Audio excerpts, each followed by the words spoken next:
तो hello guys, welcome back to my channel. So guys, आज हम देखेंगे कुछ और previous year question carbon and its compound chapter के।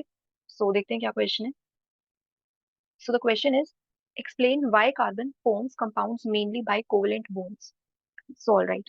सो देखो, हमने डिस्कस किया था प्रीवियस वीडियो में कि जो कार्बन होता है, कार्बन कैसे कंपाउंड्स बनाता है। ये कार्बन जो होता है हमारे पास, ये बनाता है कोवलेंट कंपाउंड्स। ठीक है, कैसे कंपाउंड्स बनाएगा ये? कोवलेंट। अब इस कोवलेंट कंपाउंड्स में क्या प्रेजेंट होता है? कौन सा बॉन्ड? Covalent bond. ठीक है। सो कार्बन बनाता है कोवेलेंट कंपाउंड्स और इन कोवेलेंट कंपाउंड्स में होता है कोवेलेंट बॉन्ड। अब हमसे पूछ रहे हैं कि why carbon forms compounds mainly bye covalent bonds. ठीक है। सो जब हम metals and non metals chapter देख रहे थे, हमने वहां पर डिस्कस किया था आयनिक बॉन्ड। ठीक है। वहां पर हमने आयनिक बॉन्ड देखा था, जैसे हमारे पास सोल्ट्स होते हैं NaCl। सो इसमें होता है आयनिक बॉन्ड। ठीक है, NaCl का फॉर्मेशन हमने कैसे देखा था? आयनिक बॉन्ड के थ्रू। ठीक है। लेकिन जैसे अगर आपके पास कोई मॉलिक्यूल है, फॉर एग्जाम्पल CH4। ठीक है, सिंपलेस्ट मॉलिक्यूल अगर हम ले, मीथेन। सो यहाँ पर हमारे पास क्या प्रेजेंट रहेगा? Covalent bond. यहाँ पर आयनिक बॉन्ड नहीं होगा। देखो, अगर मैं इसका स्ट्रक्चर देखें, CH4। सो आप यहाँ देख सकते हो, ये जो CH बॉन्ड है ये कैसे है हमारे पास? कोवलेंट है। ठीक है। सो यहाँ से आप देख सकते हो कि यहाँ पर जो नंबर है कोवलेंट बॉन्ड्स का, वो कितने कोवलेंट बॉन्ड यहाँ पर फॉर्म होने वाले हैं? 4। ठीक है। सो यहाँ पर 4 कोवलेंट बॉन्ड्स हैं। और ये कैसे फॉर्म हुआ? अब ये देखते हैं सबसे पहले, कोवलेंट बॉन्ड हमारे कैसे फॉर्म होते हैं। सो देखो, अगर हम इसी स्ट्रक्चर की बात करें, ठीक है, सो यहाँ पर हमारे पास कार्बन है। अब कार्बन के वैलेंस शेल में कितने इलेक्ट्रॉन्स रहते हैं? 4। तो यहाँ पर हमने 4 इलेक्ट्रॉन्स शो कर दिए। ठीक है। सो जब भी हम ये स्ट्रक्चर बनाएंगे इस टाइप से इलेक्ट्रॉन डॉट स्ट्रक्चर, तो इसमें हम क्या देखते हैं? बेसिकली आउटर मोस्ट शेल में इलेक्ट्रॉन्स, या आप कह सकते हो वैलेंस शेल के इलेक्ट्रॉन्स। जैसे कार्बन के एटॉमिक नंबर की अगर हम बात करें, सो कार्बन का एटॉमिक नंबर होता है 6। ठीक है, 6 होता है। इसकी अगर आप इलेक्ट्रॉनिक कॉन्फ़िगरेशन देखो, सो इसकी इलेक्ट्रॉनिक कॉन्फ़िगरेशन रहती है 2 4। ये के शेल हो गई और ये एल शेल हो गई। ठीक है। अब हमें पता है कि जो ये एल शेल होती है या फिर जो एम शेल होती है, ठीक है, इस टाइप से रहती है ना, KLMN। ठीक है। सो हमने देखा था कि एल शेल में मैक्सिमम कितने इलेक्ट्रॉन्स आ सकते हैं? 8। इसी टाइप से के में मैक्सिमम आ सकते हैं 2 इलेक्ट्रॉन्स। ठीक है। सो यहाँ पर एल शेल में आ सकते हैं 8 इलेक्ट्रॉन्स। ठीक है। और एम में भी 8 आ सकते हैं। सो अब जरा यहाँ देखो, ये जो एल शेल है यहाँ पर, यहाँ कितने इलेक्ट्रॉन्स प्रेजेंट है? 4। ठीक है। सो ये हो गई आउटर मोस्ट शेल, या आप इसे कह सकते हो ये कौन सी शेल है? Valence shell. ठीक है। सो ये है हमारे पास आउटर मोस्ट शेल, और आप इसे कह सकते हो वैलेंस शेल। ठीक है। सो अब इस वैलेंस शेल में कितने इलेक्ट्रॉन्स प्रेजेंट है? इस वैलेंस शेल में इलेक्ट्रॉन्स प्रेजेंट है 4। अब ये क्या है? हाइड्रोजन। तो देखो, जैसे ही यहाँ पर हाइड्रोजन आएगा, अब हाइड्रोजन की अगर आप बात करो, सो इसका एटॉमिक नंबर होता है 1। ठीक है, इसके पास एक ही इलेक्ट्रॉन होता है। ठीक है। सो यही इसकी आउटर मोस्ट शेल है। तो इसी में एक ही शेल होती है इसकी, के शेल। ठीक है, मीन्स शेल तो इसकी काफी सारी होती है, लेकिन आप देखोगे इलेक्ट्रॉन एक ही प्रेजेंट है। तो जो आउटर मोस्ट शेल है, इसी को हम एज्यूम करते हैं जस्ट। ठीक है। सो ये है, यहाँ पर कितने इलेक्ट्रॉन्स प्रेजेंट है? 1। ठीक है। सो इसको हम रिप्रेजेंट कर देते हैं क्रॉस से। ठीक है। इसी टाइप से सेकंड वाला हाइड्रोजन एटम आएगा, इसके पास भी एक इलेक्ट्रॉन है। नेक्स्ट हाइड्रोजन एटम आएगा, इसके पास भी एक इलेक्ट्रॉन है। नेक्स्ट वाला हाइड्रोजन एटम आएगा, इसके पास भी एक इलेक्ट्रॉन है। ठीक है। सो यहाँ से बॉन्ड का फॉर्मेशन कैसे होने वाला है?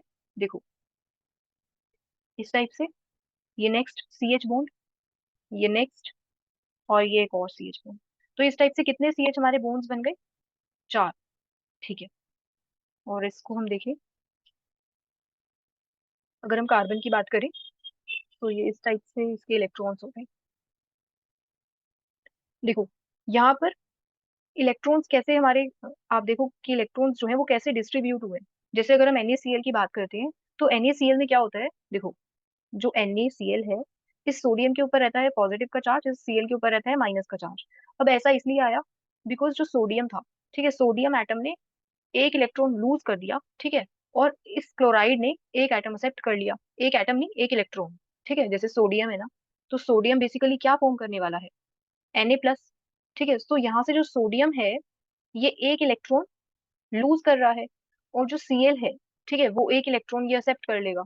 तो यहाँ से हमारे को क्या पता चल रहा है कि जो एटम है, जैसे सोडियम हो गया, ठीक है, तो ये अपना एक इलेक्ट्रॉन कंप्लीटली लूज कर रहा है, और जो दूसरा एटम है Cl, ठीक है, ये इसी इलेक्ट्रॉन को एक्सेप्ट कर रहा है। ठीक है। सो बेसिकली यहाँ पर क्या हो रहा है? इलेक्ट्रॉन का एक इलेक्ट्रॉन लूज कर रहा है एक एटम, और जैसे सोडियम की अगर हम बात करें, और जो दूसरा हमारे पास एटम है Cl का, ठीक है, वो एक इलेक्ट्रॉन गेन कर रहा है। ठीक है, तो इस टाइप से होगा। अब तो यहाँ से हमारे पास क्या फॉर्म होता है, आयनिक बॉन्ड। ठीक है, सो आयनिक बॉन्ड हमारा यहाँ से फॉर्म हो गया। और ये कैसे फॉर्म हुआ, कंप्लीट ट्रांसफरेंस ऑफ इलेक्ट्रॉन्स। तो हम क्या देख रहे हैं कि जो आयनिक बॉन्ड होता है वो कैसे फॉर्म होता है, कंप्लीट ट्रांसफर होगा इलेक्ट्रॉन्स का। सोडियम एक इलेक्ट्रॉन लूज कर देगा और Cl उसे एक्सेप्ट कर लेगा। अब देखो जरा यहाँ पर ऐसा हुआ क्या, मीन्स जो कार्बन था, ठीक है, अगर आप इस कार्बन एटम को देखो, तो यहाँ पर कोई कार्बन एटम ने अपने जो इलेक्ट्रॉन्स थे, अगर हम इसकी बात करें, कार्बन एटम की इसकी इलेक्ट्रॉनिक कॉन्फ़िगरेशन थी 2 4। अब देखो ये जो इसके 4 इलेक्ट्रॉन्स थे, ठीक है, ये जो इसके 4 इलेक्ट्रॉन्स थे, तो ऐसा तो नहीं हुआ ना कि ये 4 इलेक्ट्रॉन्स इसने लूज कर दिए, ये 4 इलेक्ट्रॉन गेन कर दिए। जैसे यहाँ आयनिक बॉन्ड में हम देख रहे थे कि कंप्लीट ट्रांसफरेंस हो रहा था इलेक्ट्रॉन्स का। ठीक है, तो इस टाइप से कार्बन ने नहीं किया। कार्बन क्या करता है, देखो ये जो कार्बन है, इसने क्या किया, शेयरिंग की इलेक्ट्रॉन्स की। यहाँ से हाइड्रोजन हमारे पास है और यहाँ से है कार्बन एटम। सो यहाँ से बेसिकली जो एक इलेक्ट्रॉन है, कार्बन और हाइड्रोजन अपना एक एक इलेक्ट्रॉन शेयर कर रहे हैं आपस में। ठीक है, तब जाके हमारे पास एक कोवलेंट बॉन्ड बन रहा है। सो कोवलेंट बॉन्ड बेसिकली कैसे फॉर्म होता है, शेयरिंग ऑफ इलेक्ट्रॉन से। ठीक है, सो कोवलेंट बॉन्ड का फॉर्मेशन होता है through sharing of electrons. And ionic bond का फॉर्मेशन होता है, या तो एक एटम, जो एक एटम है वो कंप्लीटली अपना इलेक्ट्रॉन लूज कर दे और दूसरे वाला गेन कर ले। अब देखो ये जो है कार्बन, इस कार्बन के पास कितने इलेक्ट्रॉन्स है, 2 4। ठीक है, ये है इलेक्ट्रॉनिक कॉन्फ़िगरेशन। ठीक है, तो देखो ये इसके पास कितने इलेक्ट्रॉन्स है, 4। तो कार्बन ये 4 इलेक्ट्रॉन लूज नहीं कर सकता। ठीक है, बिकॉज देखो कार्बन को स्टेबल होना है ना। ठीक है, इस कार्बन एटम को स्टेबल होना है, और इसको स्टेबल होने के लिए कॉन्फ़िगरेशन कैसे चाहिए होगी, या तो इसकी कॉन्फ़िगरेशन ऐसे बन जाए, जैसे ये 4 इलेक्ट्रॉन लूज करे, इसके इलेक्ट्रॉन्स 2 रह जाए। ठीक है, बिकॉज अब के शेल में और इलेक्ट्रॉन्स तो आ नहीं सकते, ये स्टेबल है। ठीक है, या तो ऐसे हो जाए, या फिर हम कैसे कर सकते हैं सेकंड, कि ये 4 इलेक्ट्रॉन्स गेन कर ले। तो देखो जैसे ये 4 इलेक्ट्रॉन्स गेन करेगा तो इसके पास इलेक्ट्रॉन्स कितने आ जाएंगे, 8। ठीक है, इस वाले शेल में अगर हम एल शेल की बात करें तो इसके पास 8 इलेक्ट्रॉन्स आ जाएंगे। ठीक है, तो ये स्टेबल हो जाएगा, लेकिन ऐसा नहीं होता। ठीक है, कार्बन के केस में आप कह सकते हो कि ये लूज अगर इसको इलेक्ट्रॉन्स करने हैं, ठीक है, अगर इसको इस कार्बन एटम से अगर हम ये 4 इलेक्ट्रॉन्स लूज करवाएंगे, ठीक है, तो काफी ज्यादा एनर्जी लगती है। ठीक है, इन इलेक्ट्रॉन्स को लूज करवाने के लिए कितने एटम्स हैं, कितने इलेक्ट्रॉन्स हैं, 4। तो ये 4 इलेक्ट्रॉन्स लूज नहीं कर पाएगा, काफी ज्यादा एनर्जी चाहिए। ठीक है, सो हमने देखा कि high amount of energy is required. ठीक है, सो इस वजह से ये जो कार्बन है अपने 4 इलेक्ट्रॉन्स लूज नहीं कर पाएगा, और इसी टाइप से ये 4 इलेक्ट्रॉन्स जो है गेन भी नहीं कर सकता। ठीक है, 4 इलेक्ट्रॉन्स ये गेन नहीं करेगा। ठीक है, सो अगर ये 4 इलेक्ट्रॉन्स गेन नहीं करेगा तो कोई आयनिक बॉन्ड का फॉर्मेशन नहीं होगा। ठीक है, सो इस केस में आयनिक बॉन्ड नहीं बन सकता, बिकॉज ना ये लूज कर रहा है इलेक्ट्रॉन्स और ना ही गेन करेगा। ठीक है, सो फिर ये क्या बनाता है, कोवलेंट बॉन्ड। तो यहाँ से कोवलेंट बॉन्ड का फॉर्मेशन होगा। अब देखो जैसे यहाँ से कोवलेंट बॉन्ड बना, अब कार्बन के पास कितने इलेक्ट्रॉन्स हो गए, 1 2। देखो अगर यहाँ से इसको अगर हम मार्क करें, 1 2। ठीक है, 2 इलेक्ट्रॉन्स ये हो गए। सो 2 इलेक्ट्रॉन यहाँ से, 2 इलेक्ट्रॉन। सो देखो एक एक बॉन्ड से 2 2 इलेक्ट्रॉन्स आ रहे हैं। ठीक है, सो ओवरऑल कितने हो गए, 8 इलेक्ट्रॉन्स। अब 8 इलेक्ट्रॉन्स हो गए, इट मीन्स कि जो कार्बन था उसका ऑक्टेट कंप्लीट हो चुका है। ठीक है, सो अगर ऑक्टेट कंप्लीट हो गया तो फिर आप कह सकते हो ये स्टेबल है कंपाउंड अब। ठीक है, सो यहाँ हम क्या लिख सकते हैं, सो यहाँ पर आप मेंशन कर सकते हो कि carbon has no tendency to lose to lose and to gain electrons easily. ठीक है, सो कार्बन ना तो लूज कर सकता है अपने 4 इलेक्ट्रॉन्स और ना ही गेन कर सकता है। ठीक है, so it complete it's octet. ठीक है, ये अपना ऑक्टेट जो है 8 इलेक्ट्रॉन्स का कैसे कंप्लीट कर रहा है, by sharing of electrons. Okay, so by sharing of electrons with other atoms. ठीक है, जैसे हाइड्रोजन एटम हो गया। ठीक है, सो दूसरे एटम्स के साथ शेयर करके ये अपना ऑक्टेट कंप्लीट कर रहा है। ठीक है, सो इस वजह से जो कार्बन है it mainly forms covalent bonds. ठीक है, सो नेक्स्ट आपसे पूछा है, explain in brief 2 reasons for carbon forming a large number of compounds. ठीक है, so carbon large number of compounds आप कह सकते हो बनाता है। ठीक है, सो ये इतने लार्ज नंबर में कैसे कंपाउंड्स बनाता है, मीन्स अगर आपने कार्बन के कंपाउंड्स देखे हो, ठीक है, कोई भी अगर आपने कंपाउंड देखा हो तो वहां पर कार्बन तो जरूर प्रेजेंट रहता है। जैसे देखो इस टाइप से आपको या तो स्ट्रेट चेन देखने को मिल सकती है, या कोई ब्रांच आपको स्ट्रक्चर दिख सकता है, ठीक है, इस टाइप से। फॉर एग्जाम्पल अगर CH3 ग्रुप्स लगे हैं, ठीक है, यहाँ पर अगर आपके पास है फॉर एग्जाम्पल CH2 CH3, सो आपको एक स्ट्रेट चेन मिल सकती है, ब्रांच टाइप स्ट्रक्चर मिल सकता है, और क्या देखने को मिल सकता है, साइक्लिक कंपाउंड्स। ठीक है, सो अगर सिंपल अगर हम बात करें तो जैसे आपके पास ये साइक्लोहेक्सेन है, ठीक है, या फिर आप कह सकते हो कि कुछ इस टाइप से रिंग आपको मिल सकती है। सो कितनी भी बड़ी आपको जो रिंग है वो देखने को मिल सकती है, 7 मेंबर्ड हो गई, ठीक है, और इवन आप ऐसे भी देख सकते हो, ठीक है, 2 रिंग्स 6 मेंबर्ड की इस टाइप से है, कनेक्टेड है। तो आपको कैसे कैसे कंपाउंड्स मिल रहे हैं?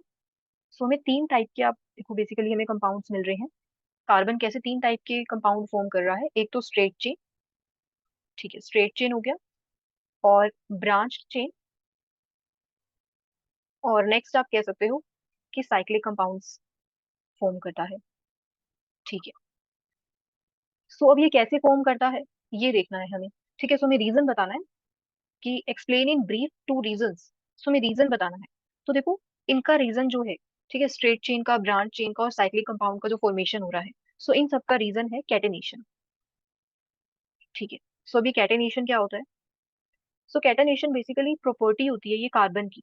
ठीक है, किसकी प्रॉपर्टी है ये? कार्बन एटम की। सो कार्बन एटम आप देख सकते हो कि काफी सारे कार्बन एटम से लिंक्ड है। देखो ये अगर कार्बन है, ये कार्बन लिंक है फर्दर इस कार्बन से, और ये कार्बन लिंक है फर्दर दूसरे कार्बन से। सो यहाँ पर कार्बन एटम की लिंकिंग हो रही है आपस में। ठीक है, सो काफी सारे कार्बन एटम्स जो है कनेक्टेड है। सो इसी प्रॉपर्टी को हम कहते हैं कैटेनेशन। ठीक है, सो कार्बन एटम इस टाइप से लिंक्ड है। देखो अगर इस टाइप से लिंक्ड है, कोई अगर ब्रांचिंग नहीं है, तो ये स्ट्रेट चेन बना रहा है, यहाँ पर आप इसकी वैलेंसी जो है कंप्लीट कर सकते हो। ठीक है, सो ये इस टाइप से आप इसकी वैलेंसी कंप्लीट कर सकते हो। सो ये क्या बना रहा है? एक स्ट्रेट चेन बना रहा है। ठीक है, सो यहाँ पर हम लिख सकते हैं that it is the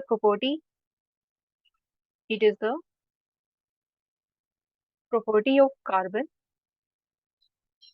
two link with to link with to link with other carbon atoms. ठीक है, to link with other carbon atoms, और अदर कार्बन एटम के साथ लिंक करने के बाद ये क्या फॉर्म कर रहा है? स्ट्रेट चेन का फॉर्मेशन हो रहा है। तो स्ट्रेट चेन है हमारे पास, ब्रांच चेन है, ठीक है, स्ट्रेट चेन है, ब्रांच चेन है, और क्या है? साइक्लिक कंपाउंड्स है। ठीक है, सो और हमारे पास है साइक्लिक कंपाउंड्स। ठीक है, सो यहाँ आप देख सकते हो कि जो कार्बन एटम है वो दूसरे कार्बन एटम के साथ कनेक्ट करने के बाद क्या बना रहा है? 3 टाइप के कंपाउंड्स बना रहा है, स्ट्रेट चेन है, ब्रांच चेन है, और साइक्लिक कंपाउंड का फॉर्मेशन शो करता है कार्बन। तो ये किसकी वजह से करता है? कैटेनेशन की वजह से। ठीक है, सो एक रीजन तो ये हो गया इसका कि कैटेनेशन। ठीक है, सो कैटेनेशन हो गया। तो नेक्स्ट अब आप क्या बता सकते हो, बिकॉज आपको 2 रीजन यहाँ पर एक्सप्लेन करने हैं। सो देखो, और नेक्स्ट आप इसकी प्रॉपर्टी क्या शो कर सकते हो? टेट्रावेलेंसी। ठीक है, सो देखो कार्बन जो है वो कैसा है? टेट्रावेलेंट है। टेट्रावेलेंट का मीन्स इसके वैलेंस शेल में, टेट्रा का मीन्स 4 ना, सो इसके वैलेंस शेल में कितने इलेक्ट्रॉन्स प्रेजेंट रहते हैं? 4। ठीक है, इसके वैलेंस शेल में रहते हैं इस टाइप से 2 4। सो इसके वैलेंस शेल में 4 इलेक्ट्रॉन्स है। ठीक है, so carbon has 4 electrons in the outermost shell. तो आप यहाँ पे ये शो कर सकते हो कि carbon has 4 electrons in the valence shell और आउटर मोस्ट शेल। ठीक है, सो इस आउटर मोस्ट शेल को ही हम वैलेंस शेल बोल रहे हैं। ठीक है, सो नेक्स्ट आप ये बता सकते हो कि अब इसके पास अगर 4 इलेक्ट्रॉन्स है, ठीक है, अब ये 4 इलेक्ट्रॉन्स का करेगा क्या? ये 4 इलेक्ट्रॉन्स, अगर इसके पास 4 इलेक्ट्रॉन्स हैं, फॉर एग्जाम्पल ये कार्बन है, ठीक है, तो अब हम यहाँ पर एग्जाम्पल ले लेते हैं HCHO का, मीथेनल का। मीथेनल का अगर हम यहाँ पर एग्जाम्पल देखें, सो देखो कार्बन, ये हाइड्रोजन, यहाँ से डबल बॉन्ड O, और ये एक H। ठीक है, सो ये है आपके पास मीथेनल का स्ट्रक्चर।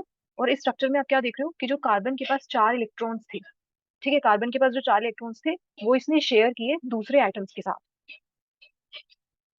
इस टाइप से। ठीक है, सो अगर हम पूरा ओपन करके ना देखें, तो ऐसे देखें कि ये है कार्बन के इलेक्ट्रॉन्स, और ये जो ऑक्सीजन के इलेक्ट्रॉन्स हैं, ये जो आपको दिख रहे हैं क्रॉस साइन में, ये है हाइड्रोजन के इलेक्ट्रॉन्स। ठीक है। सो यहाँ पर बेसिकली ये जो चार इलेक्ट्रॉन्स हैं, ये कार्बन किसके साथ शेयर कर रहा है? दूसरे एटम्स के साथ। ठीक है। सो अगर दूसरे एटम्स के साथ शेयर कर रहा है, सो इट मीन्स कार्बन काफी ज्यादा, आप कह सकते हो कि कंपाउंड्स का फॉर्मेशन कर सकता है। ठीक है। सो कार्बन इतने ज्यादा कंपाउंड्स क्यों शो कर रहा है? देखो, एक तो इसने एटम बनाया कार्बन का कार्बन के साथ। ठीक है, कार्बन ने कार्बन, इस टाइप से लिंकिंग हुई। ठीक है, कार्बन कार्बन एटम्स की। अब ये यहाँ पर क्या शो कर रहा है? हाइड्रोजन के साथ भी बना सकता है ये, ठीक है, बोन्स, और ऑक्सीजन के साथ भी बना रहा है ये। और इस टाइप से आप देखोगे हेलोजन के साथ भी ये बनाता है। ठीक है, जैसे आपने CCl4 देखा होगा, इस टाइप से CCl4, कार्बन टेट्राक्लोराइड। सो यहाँ पर ये क्लोरीन के साथ भी बना रहा है, मीन्स हेलोजन के साथ भी ये बॉन्ड बना रहा है। ठीक है, सो ये अदर एटम्स के साथ भी बॉन्ड बना सकता है, means other than carbon atom के साथ। ठीक है, तो फिर जो वेराइटी मिलेगी हमें कार्बन के कंपाउंड्स की, वो और ज्यादा मिलेगी। ठीक है, सो यहाँ आप क्या लिख सकते हो? सो यहाँ आप मेंशन कर सकते हो दैट इट शेयर्स, तो ये शेयर कर रहा है, it shares these 4 electrons with 4 electrons of other atoms. ठीक है, सो जो बाकी एटम्स हैं, ये उनके साथ जो है अपने इलेक्ट्रॉन्स शेयर कर रहा है। ठीक है, जैसे कार्बन है, तो इसने ऑक्सीजन के साथ शेयर किया। ठीक है, सो ऑक्सीजन ने भी तो अपना एक इलेक्ट्रॉन दिया ना। ठीक है, जैसे यहाँ पर हाइड्रोजन प्रेजेंट है और ऑक्सीजन प्रेजेंट है, तो ये अपने इलेक्ट्रॉन्स किसके साथ शेयर कर रहा है? हाइड्रोजन और ऑक्सीजन के साथ। ठीक है, so with four it shares these 4 electrons with 4 electrons of other atoms. ठीक है, और कौन कौन से एटम्स के साथ ये शेयर कर सकता है? ठीक है, सो यहाँ नेक्स्ट पॉइंट मेंशन कर सकते हो that carbon has the tendency to form bonds, to form bonds with, किस किस के साथ बना सकता है ये बोन्स? हाइड्रोजन हो गया, ऑक्सीजन हो गया, नाइट्रोजन हो गया, ठीक है, और हेलोजन्स हो गए। सो इन सबके साथ ये कोवलेंट बोन्स बना सकता है। ठीक है, सो अब यहाँ से हमें क्या पता चल रहा है कि जो कार्बन के कंपाउंड्स की वेराइटी है, वो और ज्यादा इंक्रीज हो चुकी है। पहले तो यहाँ पर ये कार्बन कार्बन के साथ बना रहा था, ठीक है, बट यहाँ पर हमने देखा कि अदर एलिमेंट्स के साथ भी ये शो कर रहा है कंपाउंड्स। ठीक है, सो नेक्स्ट चलते हैं। नेक्स्ट आपसे पूछा है कि why does carbon form strong bonds with most other elements. तो जैसे भी हमने देखा ऑक्सीजन के साथ, हाइड्रोजन के साथ। ठीक है, सो ये इतने स्ट्रॉन्ग बॉन्ड्स कैसे फॉर्म कर रहा है? ठीक है, सो देखो, नेक्स्ट अगर हम देखें थर्ड वाले क्वेश्चन को, सो कार्बन जो है काफी स्ट्रॉन्ग बॉन्ड बनाता है दूसरे एलिमेंट्स के साथ because of its small size. ठीक है, सो कार्बन का साइज कैसा है? काफी छोटा है। ठीक है, so carbon is very small in size. ठीक है, सो अब इसका साइज छोटा है, ठीक है, इसके एटम का जो साइज है वो काफी ज्यादा छोटा है, जिसकी वजह से it can hold strongly the 4 pair of electrons. ठीक है, सो जो 4 इलेक्ट्रॉन पेयर्स है, ये काफी स्ट्रॉन्गली होल्ड कर सकता है। ठीक है, सो यहाँ आप लिख सकते हो that it can hold strongly, it can hold strongly the 4 pair of electrons, 4 pair of electrons that it shares with other atoms। ठीक है, सो ये दूसरे एटम्स के साथ जो है इलेक्ट्रॉन्स शेयर कर रहा है। ठीक है, और ये जो शेयर्ड पेयर ऑफ इलेक्ट्रॉन्स है, जो 4 शेयर्ड पेयर ऑफ इलेक्ट्रॉन्स है, ये काफी स्ट्रांगली होल्ड कर सकता है। ठीक है, तो इसके छोटे साइज की वजह से ये जो इलेक्ट्रॉन पेयर्स हैं, शेयर्ड पेयर, ये उसे अच्छे से होल्ड कर रहा है। ठीक है, सो अगर ये होल्ड कर सकता है, सो देयरफॉर जो कार्बन है, कार्बन जो है हमारे पास, it can form strong bonds with other elements. ठीक है, वो अदर एलिमेंट्स कौन कौन से हैं मेंशन कर सकते हो आप? हाइड्रोजन है, ऑक्सीजन है, नाइट्रोजन है, हेलोजन है। ठीक है, तो यहाँ हमने देखा कि एक तो कार्बन का साइज छोटा है, और सेकेंडली कि ये काफी स्ट्रांगली होल्ड कर सकता है, ठीक है, जो शेयर्ड पेयर ऑफ इलेक्ट्रॉन्स है। सो ठीक है, so that's all guys for today. So thank you so much for watching.